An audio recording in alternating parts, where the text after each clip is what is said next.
Salam traders, balik lagi sama saya Andi Firmansyah di channel ESG.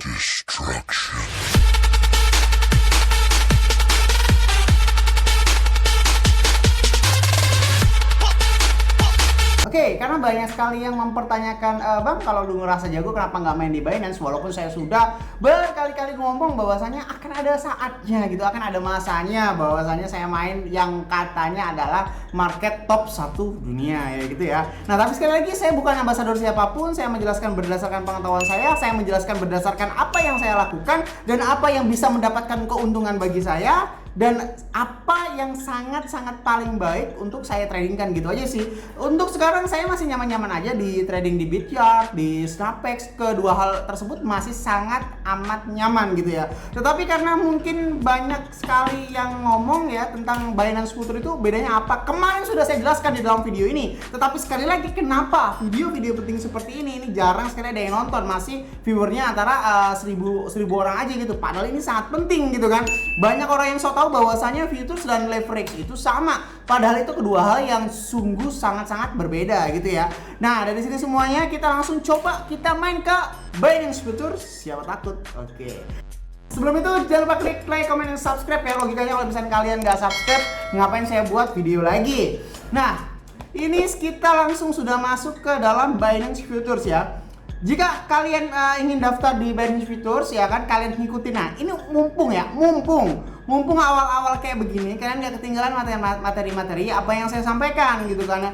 Biasanya kalau misalkan ada orang yang ngikutin Snapex, ada yang orang yang ngikutin Bityard, kan ketinggalan tuh materi-materinya. Nah, ini pertama kali saya ngebuat video tentang Binance Futures, dan kalau memang feedback dari viewer saya, feedback dari subscriber saya ini cukup bagus, maka saya akan membuat konten lanjutan dari Binance Futures ini, oke? Nah, biasanya ya kan, uang itu akan langsung masuk ke wallet ya. Nah, biasanya kalau kita klik wallet seperti ini ya, kita akan dihadapkan dengan pilihan kita mau deposit apa, entah USDT, entah Bitcoin, entah Ethereum, dan sebagainya ya kan. Kita bisa klik di sini dan bisa deposit lewat wallet apapun, entah Indodax, entah lewat admin ESGX, entah ataupun lewat apapun. Nah, biasanya kalau misalkan masuk ke balance ini masuknya ke dalam wallet spot trading. Yang mau kita bahas adalah futures trading ya kan. Klik ada di mana nih? Kita klik dari derivatif. Langsung kita klik yang perpetual futures ya, jangan yang 1 atau 2 ini ya kan, itu nanti beda bahasan. Jadi yang saya mainkan adalah di derivatif langsung ke perpetual futures ya kan. Nah, kalaupun kita sudah masuk seperti ini, si balance-nya yang tadi kita depositkan dari si Indodax langsung ke si Binance ini nggak langsung masuk ke dalam Binance Futures. Ada banyak sekali hal atau ada banyak sekali cara untuk memasukkan dari wallet spot trading ke wallet futures gitu kan. Nah, tetapi biasanya kalau saya masih memakai cara lama yang menurut saya sangat simpel sekali ya kan. Tampilan yang di sini ini adalah tampilan yang baru ya, Binance Futures yang baru. Tapi kalau misalkan kita tidak familiar dengan tampilan yang baru, kita masih bisa kembali lagi ke tampilan lamanya yang di sini ya. Kita bisa klik si old website ini tadi. Ketika kita klik old website, maka kita akan dihadirkan sebuah fitur yang dimana itu akan bisa mempermudah kita untuk mengkonvert si wallet kita tadi, mengkonvert si balance kita tadi dari si wallet spot wallet ke wallet futures gitu kan ya. Di sini ada tulisan transfer. Kalau kita misalkan klik ya, nanti akan kita ditampilkan kepada spot wallet ke si futures wallet ini tadi. Kita pilih misalkan koin apa yang kita depositkan itu tadi ya, misalkan dalam bentuk USDT. Langsung kita pindahkan saja 1000 kita konfirmasi transfer ya. Di sini kita, nah tadi saya udah deposit sekitar $1000 ya kan. Ya nggak usah terlalu banyak banget ya kan. Nah, langsung kita balik lagi ke new website saja. Karena apa? Di old website itu ada beberapa hal yang tidak ada fitur dengan si website baru itu tadi. Jadi kita harus membiasakan dengan website baru. Bisa jadi si old website ini atau website yang lama ini suatu waktu bisa dihapus. Maka dari itu kita harus membiasakan untuk bermain di website baru. Tetapi ya kalau misalkan kalian tidak familiar dengan website atau tampilan Binance yang baru ini, cukup bisa kalian main di website yang lama saja. Nah, jika tampilan sudah seperti ini ya kan, tampilan seperti ini. Sekali lagi ya, sebenarnya kalau misalnya kalian udah nonton video yang saya yang kemarin ini, kalian sudah langsung paham apa itu bedanya futures dan apa itu bedanya leverage trading ya. Dimana di sini hal yang paling signifikan yang harus kita pahami itu adalah si cross margin dan isolate margin ya. Kalau hal ini nggak paham, bisa-bisa duit kalian tiba-tiba hangus. Terus nyalain, oh gimana sih itu Binance dan bla bla bla, padahal kita sendiri yang nggak tahu tentang cara pengaturannya. Nah, isolate dan cross margin itu dua hal yang sangat berbeda. Kalau misalkan kalian terbiasa main di SnapX, oke, terbiasa main di SnapX, itu berarti kalian memakai si isolate margin. Bedanya apa sih bang di isolate margin sama cross margin? Kalau nih misalkan ya, contoh kita di sini ada kalkulator Binance ya. Kalau misalkan kita klik, misalkan kita leverage 100 kali lipat, leverage 100 kali lipat ya kan, dengan masuk di harga 10.000 USDT, 10.000 USDT ya kan, dengan menggunakan 0,01 Bitcoin gitu kan, dan kita keluar exit di harga 10.100. Si quantity ini ya kan, ini nggak ngaruh sama sekali. Kita coba perhatikan si ROI-nya tadi yang 100% ya kan. Misalnya kita modalnya segini, satu nih ya kan, si ROI-nya ini adalah 100%. Karena apa? 10.000 USDT ke 10.100 USDT itu bedanya hanya 1%. Tapi karena kita memakai leverage 100 kali lipat, ini si ROI-nya ini atau profit bentuk persennya ini adalah 100 kali lipat 100%. Nah, apa yang terjadi? Apa yang terjadi kalau misalkan tembus ke harga 9.900 USDT, oke? 9.900 USDT, oke? Nah, di sini kita akan minus 100%. Minus 100%. Nah, perbedaannya kalau misalkan kalian pakai isolate margin itu tadi, berarti itu setara dengan SnapX, oke? Berarti saldo yang kalian investasikan atau open posisi itu akan langsung hilang. Tetapi kalau misalkan kalian pakai cross margin, saldo Anda akan dikalkulasikan dari total wallet Anda yang dimainkan di total open margin kalian. Maksudnya seperti apa? Misalkan total wallet kalian ini $1.000 nih. Kalian main $100 ya kan. Terus $100 ini ibarat kata margin call alias kena stop loss. Kalau kalian klik isolate margin, berarti si $100 itu otomatis akan ke close dan saldo kalian akan hilang, gitu kan ya. Tapi kalau misalkan kalian pakai cross margin, data kalian yang di open investasikan ke dalam margin open posisi kalian tadi itu dikalkulasikan dengan total margin yang ada di dalam wallet kalian. Masih ada 900 USDT. Jadi selama harga tidak menyentuh terus-terusan ke bawah terus, ini yang 100 USDT ini masih selamat. Keuntungan untuk memakai cross margin adalah menyelamatkan kita dari margin call. Tapi kelemahannya adalah kalaupun harga terus-menerus berlawanan dari posisi yang kita harapkan, misalkan kita berharap long, totalnya kita harga terus turun gitu kan, $1.000 ini akan langsung hangus gitu kan. Berbeda dengan kita kalau pakai isolate margin gitu kan. Kalau misalkan pakai isolate margin, yang hangus hanya si total margin yang kita open posisi tadi. Tapi kalau kita pakai cross margin, itu seluruh saldo akan dikalkulasikan. Jadi ibaratnya untuk menyelamatkan dari margin call atau untuk menyelamatkan dari stop loss, tetapi mengorbankan saldo itu yang ada. Kalau pemain forex itu pasti paham banget, oke? Nah, dari sini semuanya kita bisa paham ya. Oke, itu adalah pengertian yang paling mendasar, dari isolate margin dan cross margin. Jadi kalian udah paham ya kan? Kalau lalu di sini ini leverage-nya ini bisa dikali nih, bisa sampai 1 kali, bisa sampai 125 kali. Nah, tapi kita mempunyai batasan. Nah, untuk bermain namanya kita untuk open posisi di Binance ini coba kita leverage 2 kali saja ya.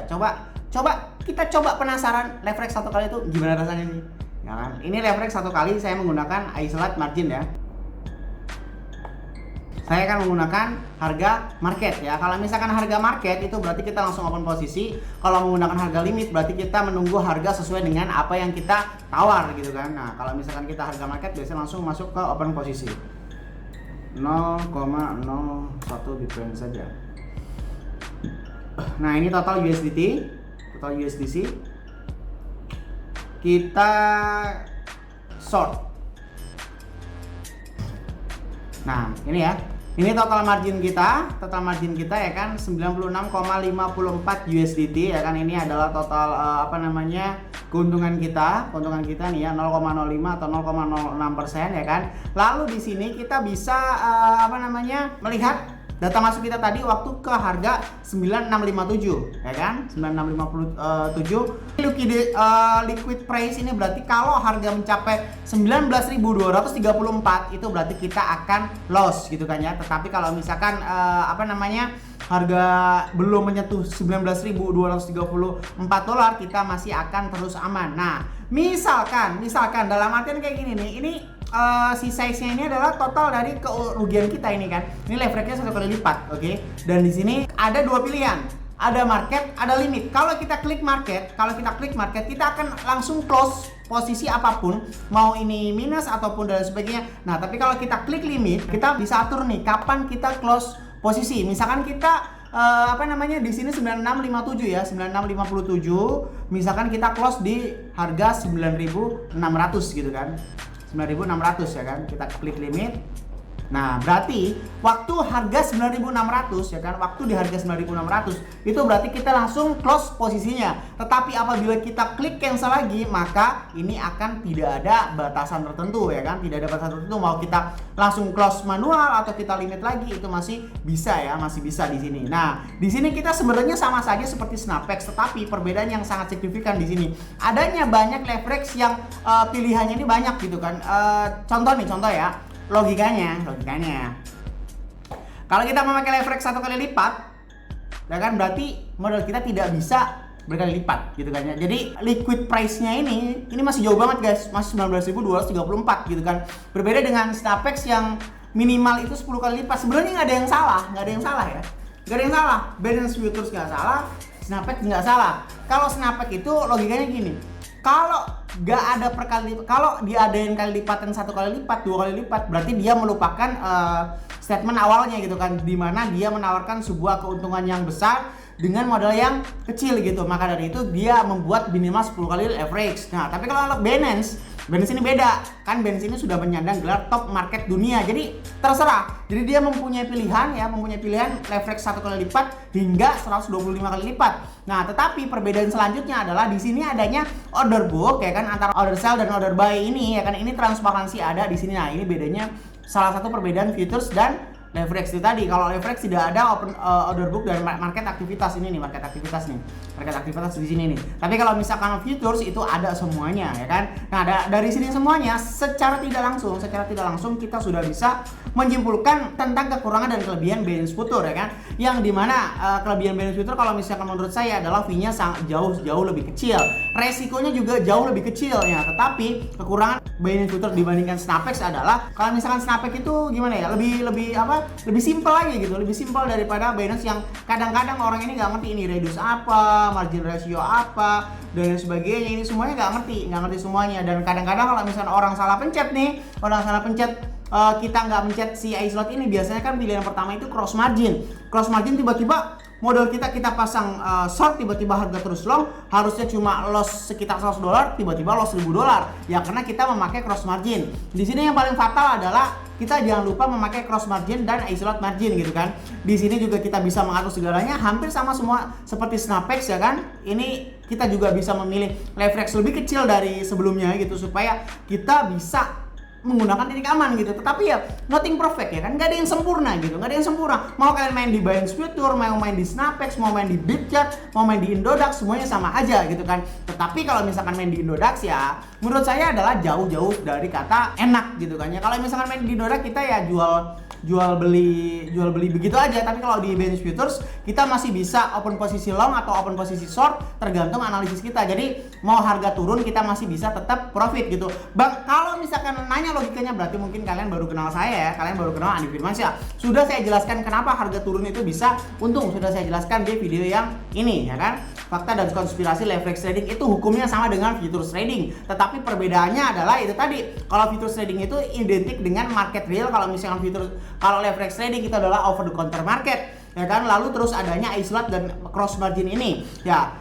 Cukup sekian video dari saya, ini cukup kepanjangan. Nanti kita akan jelaskan beberapa fitur lagi yang di Binance Future. Intinya ya, kita harus bisa mengetahui mana yang lebih nyaman untuk kita. Karena setiap orang itu manusianya beda-beda. Saya nggak bisa memaksa Anda suka Binance, saya nggak bisa memaksa Anda suka Snapex, saya nggak bisa memaksa Anda suka Bitget gitu kan. Tapi kalau misalnya saya sendiri sih masih main semuanya gitu. Dan sekarang saya juga main Binance Future. Jadi kalau misalkan kalian pengen bermain di Binance Future, kalau saya sih main semuanya. Terserah mau kalian ngikutin yang mana, kalian mau nyaman yang mana, semuanya nggak ada yang sempurna. Semuanya masih ada kekurangan dan kelebihannya. Oke?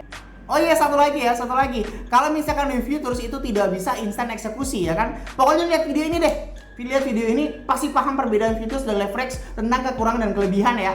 Kalian mau main futures yang gimana? Kalian main leverage yang kayak gimana? Terserah kalian, oke? Saya Divi Mansyah. Use your logic. Salam trader.